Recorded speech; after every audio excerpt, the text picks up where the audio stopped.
Here we are. Here we are. I don't think that's our regular music. I don't know what went on. And that's what happens when you leave me producing things. But I am so glad we're here. Cory, thank you for joining me today. I'm looking forward to our conversation today. Louise is excited about this. Yeah. So I'm really curious.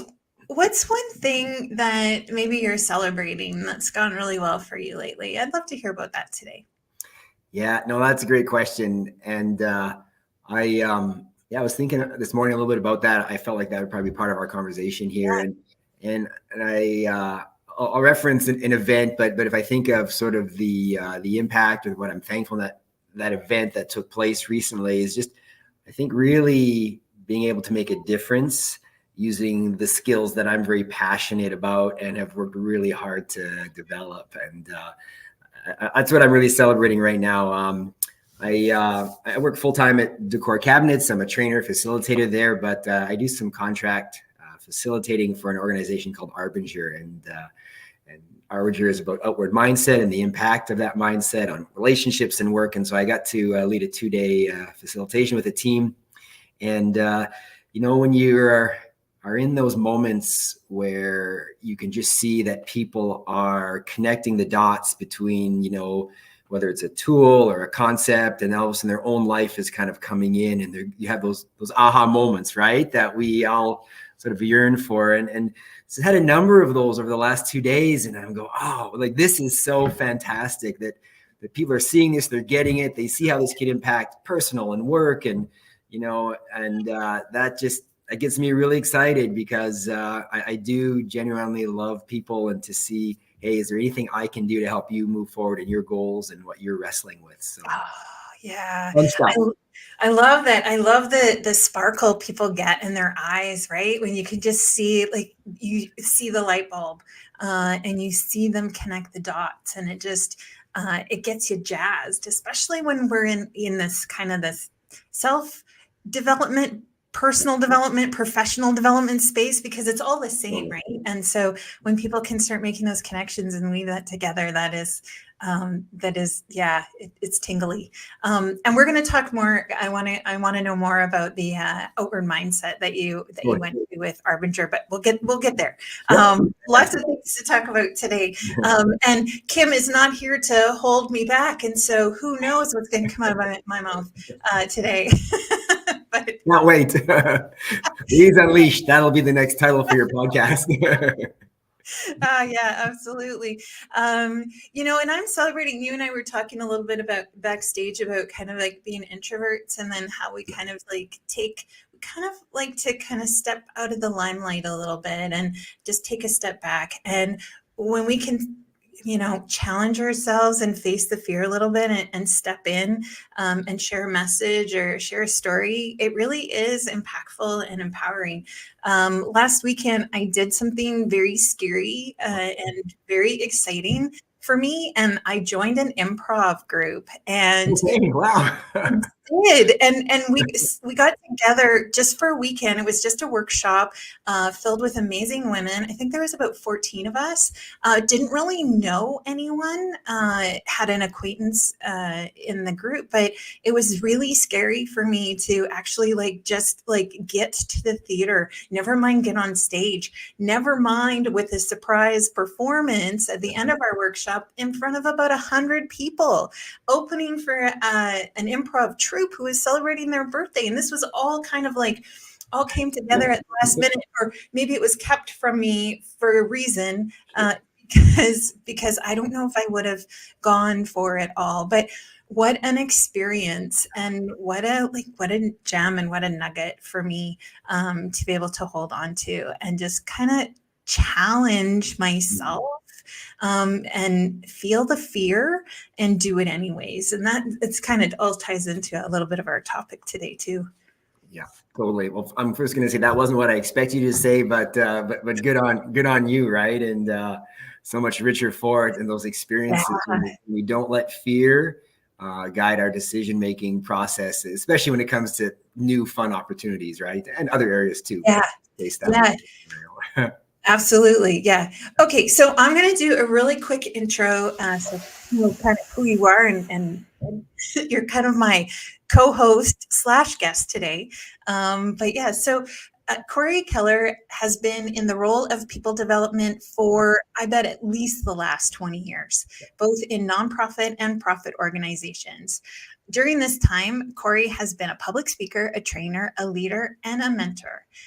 And Cory, currently work at creating and delivering content that helps leaders grow and lead impactful teams. Oh, so dear to my heart too. Your hobbies include mountain biking, buying cars online, auctions in Japan. Ooh, that sounds interesting and kind of scary. Some of my biggest mistakes are probably linked to those. But maybe for another time, we'll see. Yeah, so Cory's married to wife Cory, has 3 kiddos who are all married, 3 grandkiddos, and is a proud puppy parent as well. And me too. You'll probably hear Rhodey bark or Charlie meow every once in a while because they're always here on the show. Fantastic. Yeah, I love it. So, Cory, I want to know, when you and I first connected, it was because of actually a comment on LinkedIn that you and I started conversing about pivots in our careers and taking kind of like a stop and then a hard turn from where we thought we would be to where we needed to go. So, share with our audience a little bit about your career journey and kind of that pivot that you made. Yeah, no, that's great. So you'll just have to like hold up stop when I'm talking too much, because sometimes, I think, we'll go back, but I won't spend too much time there. But, I grew up, and just really had no sense of, purpose and career and what do I want to do with my life. You graduate and my friends are all have these grand visions. And, I was just wrestling for one. I was trying to choose something. And, my dad at that time was building a business. So I just went and worked with him for a while. I just worked and tried to figure some things out. And so I'm journeying through my work process and, got in the workforce and in a management role, and now later in another organization. And someone comes up to me, a friend of mine. And so part of my journey is a church related faith journey. So that will be a little bit part of our conversation here. But, said, hey, you seem really great with teenagers. Have you ever considered, working, mentoring teenagers, young adults, all of that stuff? And so I'm saying all this because as I look back and think about this topic, there's been a number of just pivots in my life where I go, wow, I had no idea that this was going to be my life. And so I hummed and hawed, and my wife and I wrestled with it because we never assumed that I would work in that kind of an environment before, and the cost that it would take. And thankfully we didn't know all the costs, but I went from, a great career in a managerial role with lots of other opportunities, and felt like we just sort of did a pivot and fell right into this thing called, working with youth and young adults full time. And and that began a 20-year journey really of learning. And the first year was, wow, that was really rough, just because I just realized I have underqualified and under-equipped and all those things, right?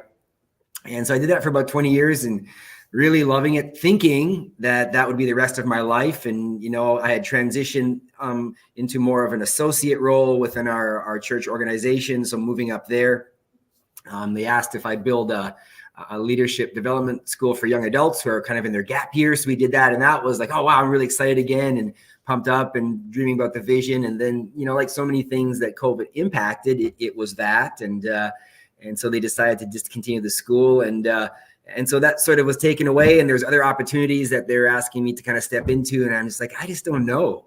Right. And that was sort of the first time that 20 years, it's like, should I do something else?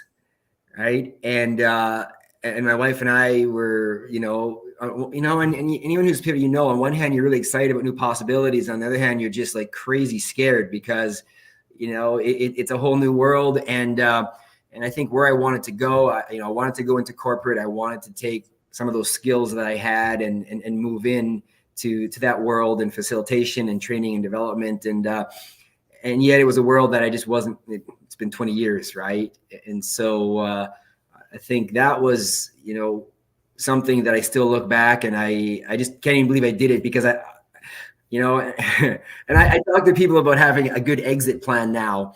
And I use my story as an example of what not to do. Yeah. Right. So I didn't know. I knew, okay, I want to go into corporate, and I don't have a place here anymore. So let's just leave, and I did that, and I took a job. Actually, I have a nephew who owns a painting company, and I started painting, and I did that for 2 years, just trying to figure this next step out and making connections. And finally, after a lot of, really just hard work and searching, went back to university and began to develop some more skills there. I had an organization here that was willing to take a chance on it started as a 6-month term. You either going to show us what you can do something or you're out. And then that turned into 1 year. But yeah, so I think there were so many things going on at that time, but just pausing right there, that was for me just, again, something out of the blue that I just never thought would come my way. Yeah, when we don't have a plan or a direction, it gets really hard to know what to do, right? Like I talk a lot to my clients about like finding your compass, right? Like we might not know exactly the route to take, but if we have a compass, if we have a North Star and we know what direction we want to go, when these opportunities come to us, we kind of know a little bit more about, do I get closer to what I want, or does that take me farther away? And I think, and I was the same way too, is like, I never did any kind of career planning or even put any thought into like what direction I was going to go. Yeah. And so I would take opportunities that felt good. And then I get to a point where it's like, yeah, but I just don't know anymore. And taking a step back and how I think that courage that it took to totally step out of that and just say, you know what, I'm just going to paint for a year. I'm going to like kind of disconnect and do some soul searching, disconnect from the old part of me. Right. And do some soul searching. Yeah. Totally. And that was the part, I think you don't realize sometimes just how your identity is so formed and shaped by, what you do. You have a sense of it, but you're so wrapped up in this one world and all the people that are in it. And then all of a sudden, boom, that's all gone. And yes, it was my decision. But now in that year and a half of soul searching, there was like, who actually am I? And, what am I actually all about? Because it was all this before. And so there was definitely some really, really, good days, but some really down days, right? As self-doubt and fear and the maybe I made a mistake, all that comes in. Yeah. And then you get an opportunity to kind of experiment a little bit, to kind of take a chance, to kind of feel the fear and lean in anyways, and then try something completely new. Well, exactly. Right. And, you talk about, facing our fears, and, I always, and this is probably a lie that most of us maybe believe, but it's like, there's going to come a day where I actually won't be fearful, and then I'll step out and do all of these things. And just, it took me 52 years just to realize, wow, fear is probably not ever going to leave my life. It's what am I going to do, in spite of that? Yeah. And it's there, and you've probably heard countless stories like this before, but it's there that, as you said, the new possibilities emerge as I'm stepping out in something. I'm afraid. I don't know how it's going to go. And yet there's this little part in the back of your brain maybe that's saying, "Ooh, there could be something fun here. There could be something exciting here. Let's not quit now." Yeah. And then it becomes this conflict of like all of these parts of us that are speaking up and trying to have voice, I guess. Yeah. You talked about, if you could do it over, or what you tell folks about kind of creating an exit strategy. If you could go back and kind of do it over, what would you do differently? Yeah, I think part of it is, I think I had like that compass was, maybe it was a little, a little wavery, but I still had a sense of wanting to be, in that, L&D space. I think really probably a little more research in regard to, you know, what's some of the skill sets that that corporate's going to provide, right? There's a few other people who I knew were in the HR/L&D space, and would have probably taken more time to connect, trying to gain more understanding of, you know, what does it actually look like to succeed in this role? Here's my skill set based on your opinion. You know, what am I missing? And then maybe take an approach where, hey, I'm working, you know, I'm building some of that skill set. So when I come in and it's a little more hit the ground running, I think there is also a financial component to this, right? Where, you know, my wife and I, okay, that part of our life is done. Let's just move forward. And what now we have to cut back and readjust our budget. And so there was a pretty big lifestyle impact for a number of years that, you know, again, we survived and it was fine, but, you know, it just meant there were certain things we had to cut out, and maybe should have thought about that a little bit more. And then I think the component that you just don't really know, and I've already sort of alluded to this, is just that whole identity piece. You just don't see how big that's going to play into it. So I don't know if I could have done much about that, but maybe just a little more planning, a few more conversations, connecting with people, and just getting a greater sense of needs out there. So yeah, things. Yeah, it was the same for me too, because I left my corporate life like almost like a hard stop, because I knew I was done. I probably knew I was done before I was done, but I hung on there a bit too long. And then instead of like hitting a burnout wall, I just decided to like drop it and create my runway, right? A little bit of financial backing that I had, but I too had to like buckle down and make some tough financial choices. But it really served me, and just having that opportunity to explore myself and figure out like me, and not what I should be doing or what that next logical step was.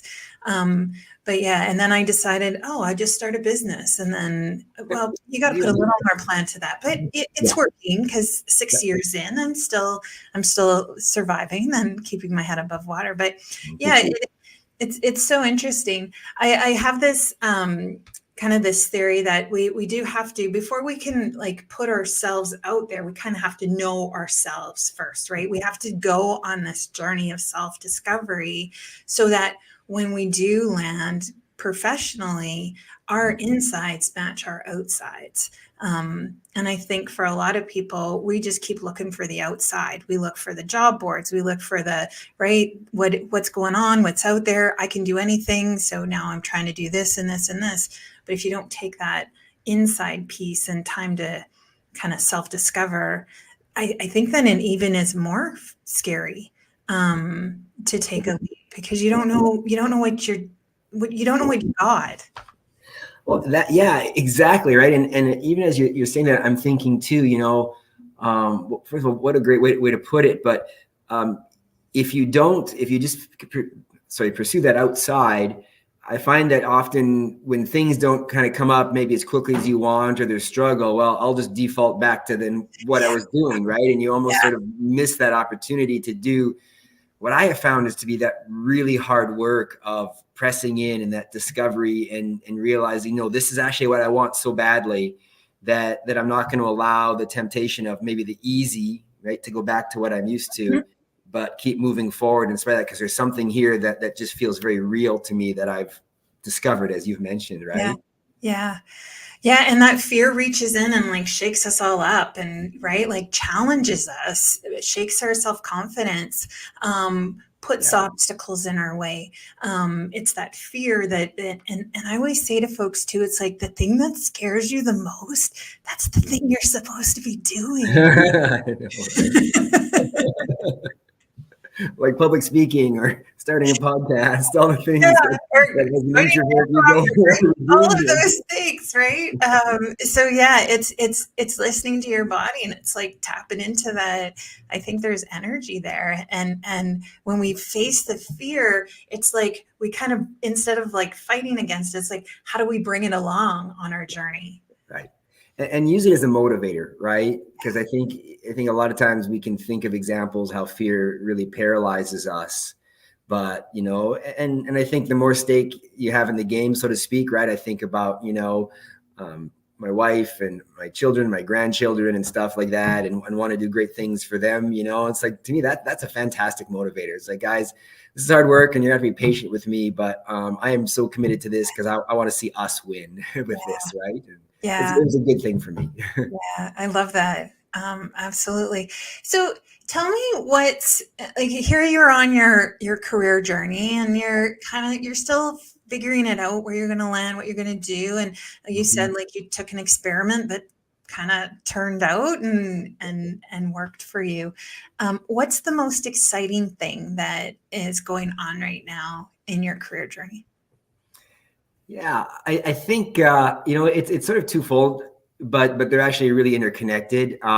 We here at Decor, we just finished building a leadership development program, and we've led variations of this program while I was here and before I'm here, right? And you're always sort of looking for different avenues to connect with people, to inspire people. And so we've just kind of gone through our first sort of iteration of that program, and we walk now on the production floor, and we have conversations with some of the leaders and some of the direct reports, and you just sort of hear these little stories of transformation where people are inspired to do something differently, or a leader is finding it easier to work with their team, right? So again, it's that change and that transformation based on that. And I think the second one is closely related. When I got to Decor here, they had done a little bit of work with the company we referenced earlier called the Arbinger Institute. And I connected with them right away. There was something about the content, the approach, the impact, the results that really just captured, like, yes, this is, when I speak this speaks volumes to who I am and what I really believe as valuable in not the only thing, but something really key. Yeah. And so about 2.5 years ago, I reached out to them, and I was trained to facilitate here within the organizations. We took our leadership team through, and that spurred on a lot of great stuff. But when that was completed, I'm just like, I don't think I'm done here yet. And I think I want more of this. And so I messaged them and I said, do you ever let anyone, take this content outside? And then of course I learned that they had a very small facilitation group. They had very high standards because they do great work, and they expect great things. And so I said, well, you know what? I asked, can I at least apply? And they said, sure. So it was crickets for about after that for about almost a year. And I go, okay, well, I guess I didn't hit the mark. And then about 6 months ago, they reached out. They'd had some internal changes. They were re-looking at some of the applicants, and they asked if I would be willing to run through a training program and videotape and send them all. Not video, I guess that's old school, but anyways, record it. There we go. Excuse me for dating myself here, Louise.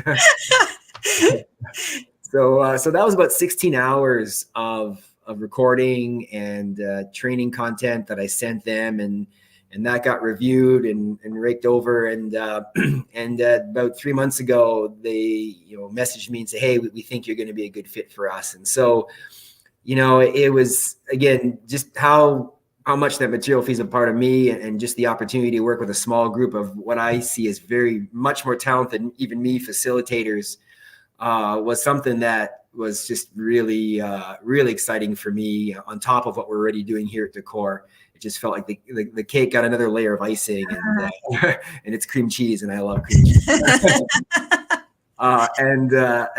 So then again, back into the training and growing and learning their content. And we referenced a post that I just put up on LinkedIn. Yeah. And that was sort of the first delivery. It's a 2-day delivery for this particular course. And, I just, it too, right? Like I've always seen, whether it's in my days working in my church and leading things in projects with youth and young adults, or whether it's here, anytime you enter any kind of, training or facilitation, and, you feel passionate about what it could do, it's like I get to go on these little mini journeys with people. And you start the journey, you're all a little hesitant, you don't know each other that well. And as I mentioned before, you see the dots connecting, light bulbs going on, and people getting excited and making application and trying things. And And I just have become to understand, like, that is some of the greatest gifts that I've received, is to take that journey with people and then to see some of the change that happens at the end. And so that was the last 2 days for me coming out of that, right? Yeah. There is no perfect organization. And we all know that, we're all people and we're trying our best. We don't always get it right. But just to see, as I went through that journey, the possibility of change and growth, and teams acknowledging some of the things that they were doing that was actually counterproductive to the other team, and recognizing we don't actually want to even do this because we are good people. And to see that growth in front of me, I just like, I could explode and talk about this for an hour all at the same time. And I think you probably get that. So Absolutely. Yeah. Your insides are shining outside today. That's for sure. Tell me a little bit about the philosophy, because I know that the training and facilitation that you just did is around the outward mindset. Can you tell our listeners a little bit about what that is? Yeah. So I think at its very core, it's just coming to an awareness of my words, my actions, and even my feelings towards another person, and how all of those are going to have some form of impact on that person, that relationship, that team. And I actually have a choice in the kind of impact that I can have. Right? Arbinger terms it as results. I can actually determine many of the results, in my life, if I'm mindful of the fact that the only person I can control is me. Right? I don't have control on how people are going to respond. But when I operate with what they call an outward mindset, and sort of the two choices are an inward mindset or an outward, and we would say inward as being someone who's more self-focused, and even we would say not always intentionally, but less aware of the impact of their words and actions on others' objectives and goals, right? Yeah. And so as someone who strives to have an outward mindset, it's sort of this calling to look at someone and really try and see the humanity of them, right? Because the other choice is that we objectify them, and then that justifies all kinds of poor behavior and poor actions. Yeah. But it's this daily call to see people as people, as human beings, to not judge immediately that their intent, if they hurt me or do wrong by me, was always necessarily even intentional. But to say, I'm going to get curious enough to find out if there's a problem, can we fix this? Can we resolve it? And then just continually, as I'm doing my work, what is the impact on that person? As I think about my manager and how I do my work, am I doing it in a way that makes life easier for them or more challenging? And it's beautiful too, in the sense that all the models, all the ideas, I can take this same stuff home, right? And as I relate to my wife, and we've been married 33 years, and that's no small task, and there's been all kinds of challenges there too, and she would admit that. It's like the same ideas and thoughts apply, right? How am I seeing her, right? Is she an ally or is she an enemy to me? And because that's going to have a huge impact on our ability to move forward, right? So, so that's sort of the core pieces and sort of the heart of it, if that makes sense. Yeah, no, absolutely. Right. Like when we can approach people, problems, situations with curiosity and without judgment, we just like the world changes for us. We come to solutions quicker. We partner together, right? We can move forward so much more quickly when we do that. And like you said, see the humanity in people by just kind of putting down our assumptions and our judgments for a moment.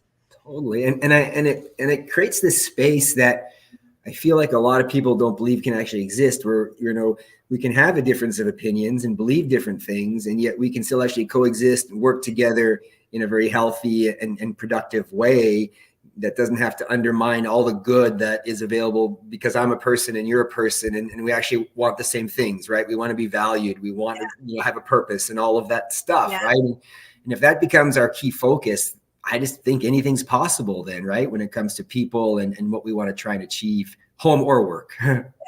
Yeah, whew, that's tingly for me, because we don't need to convince people to come on over to our side, right? What we need is to be able to share and communicate what our perspective is, what our opinions are in a really healthy way, and that we can actually partner and create this synergy to move forward. And yeah, I think that's lovely. So yeah, and this whole idea too of understanding like our own self-awareness, like that we have that autonomy to make the choice. No, nobody makes the choice for us. We are in control all the time, and really to be empowered to take that choice back and to recognize, right, that we are choosing to see something a certain way, or we are choosing to feel a certain way about something. Yeah, and I love it.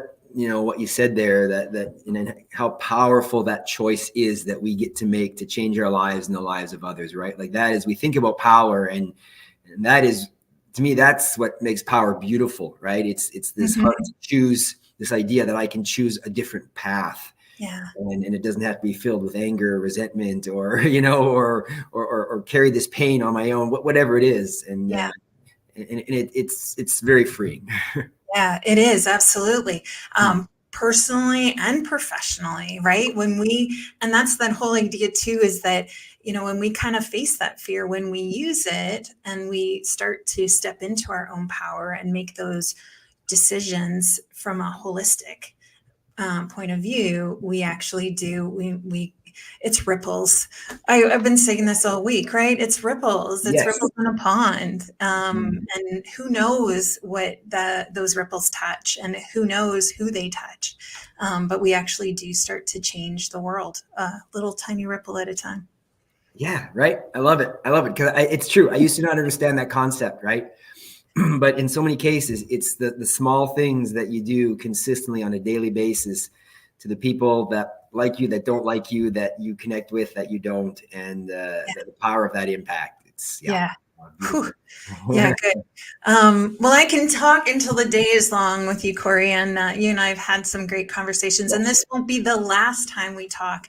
I am absolutely going to keep tabs on you and see what you're doing, and amplify that message, right, around an outward mindset. And so we will carry on this conversation outside of today's Love episode. it. I look forward to that. I really Yeah. enjoyed our time here together. So Yeah, absolutely. What would be kind of your nugget, or what would you hope people kind of take away from our conversation today? Because we've talked about a lot of things. yeah, totally. Yeah, I think really, as we think about fear, we talked quite a bit about that in early on, right? And it's just, I've just learned, like, in spite of your fear, if there's something in front of you, and you feel like this is worth giving some time or some energy to, just push into that, right? Yeah. Push into that, and the fear is going to be there.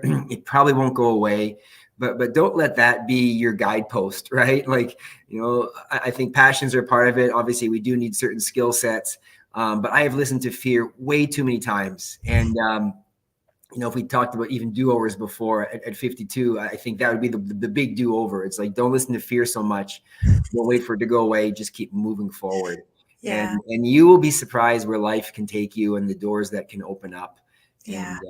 And it's pretty powerful. So I think that's where my heart would land today. Yeah, absolutely. And for me, it's kind of like when I look at your whole career journey, and what you've done and how you've moved, kind of navigated through that fear, taking that step back and saying, okay, I'm not on the right path. And I know that there's something more and something different, but I'm not quite sure. And just really kind of taking a pause for a moment. And then being able to say, okay, now that I've done this inner work, I can actually now kind of pick up the baton and finish the relay race a little bit. It reminds me of this quote. I don't know where I heard it, so if somebody knows, you can drop it in the comments. But it's this idea of that when we move slowly, we can move smoothly. And when we have smooth surfaces, we can go fast, right? Slow is smooth. and smooth is fast. And that's kind of the idea of like when things are feeling really crunchy, let's take a pause, let's do the hard work so that we can actually accelerate our growth and our careers and our ripples become even bigger. So, and if I can even speak to that really quickly, so you just triggered something inside of me. So, yeah. You really nailed it. That pause, right? And when I took that painting role, if I'm honest, I was really ashamed of myself. I felt like when people would come and talk to me, you had all this influence and all of this and this and this, and now you're doing this, and what a waste, right? And one or two said that. A lot of it could have just been self-inflicted negative, thought patterns. But again, looking back now, it's like that was the best decision I made because it forced me to stop, take that pause, like you mentioned, and now reevaluate and who do I want to be and what I want to do. And again, I was in my late 40s, and so people said you're crazy if you're doing your career change so late. And yeah, there was some crazy stuff in there, but I don't know. Now I look back, I feel like I got a lot of good years ahead, and that wasn't too old, like. Yeah, absolutely. 100%. I feel the same way about my choices as well. So thank you so much for joining me today. I'm going to leave the link to your LinkedIn in the show notes so that folks can reach out to you if they want to know more about Arbinger and you and your philosophies. I think it's so great. And so please reach out and connect with Cory there in the notes, and I'll figure that part out too. Kim's not here to help me. But what I do know is that coming up next week is Less is More, and it's all about decluttering for, I have a spelling mistake, for your mental health with Carolyn Thor. So please join us, same bat time, same bat channel. We'll be able to do that. And if you want to reach out and talk to Kim or myself, you can find us at yourkickasscareer.com. You can also find us on LinkedIn. And please reach out and see what we've got going on. As usual, we're doing our mini series for macro results. And so our next little tiny tidbit of a workshop, these are 25 minutes, if that, on little micro habits is coming up on April 4th. So you can join us there. So I think that's all I have to say for today. Cory, thank you so much. I'm glad we got this opportunity to connect. We're in the same province and yet we've never met in person. So we're going to have to figure that out a little bit. Right? That's perfect. It was really fun being here with you today. Thanks for this chance. Great. So thank you, everyone, and take care. Bye for now.